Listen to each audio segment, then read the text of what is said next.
सरकार सांबादिक मानकर दाबी को अणदेखा करोसी द्विधा ना भारतीय सम्मिलित सांबादिक संघ आज कार्यकारिणी बैठक थिला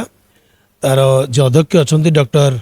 वितवास मिश्र अध्यक्षतार बैठक होता विशेषकर आभिमुख्य थिला राज्यर कोण अनुकोण सांबादिक बंधु मैंने आसी संगठन सहित जड़ित अच्छा सांबादिक मान समस्या अच्छी सामाजिक निरापत्ता अर्थात सांबादिक सुरक्षा आईन कार्यकारी करने जो स्वास्थ्य बीमा योजनाटी सरकार प्रचलित कर बाप माँ को सामिल करना 25 वर्ष ऊर्ध पुओ झील को सामिल करना तेणु ताकू सामिल करने दाबी अच्छी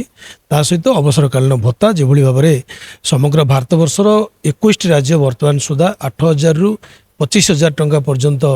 सांबादिक मान को अवसरकालीन भत्ता दौरान से संपर्क में ओडिशा सांबादिक मान अनुरूप भाव में भत्ता पातु ये दाबी नहीं आम चर्चा आलोचना करागला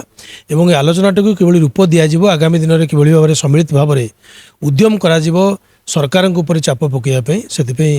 विधिवत भाव आलोचना करागला भविष्य में ये बाट या सांबादिक मान समस्या निराकरण किभली मंच कार्य कर ये गोटे दाबी नुह ये क्रमागत भाव में विभिन्न संगठन पक्ष सरकार ऊपर विभिन्न समय चाप पक जिला स्तर आरंभ कर राज्य पर्यंत किंतु सरकार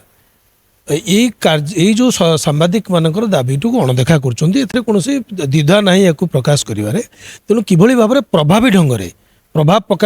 सरकार दाबी हासिल करने से उद्यम करा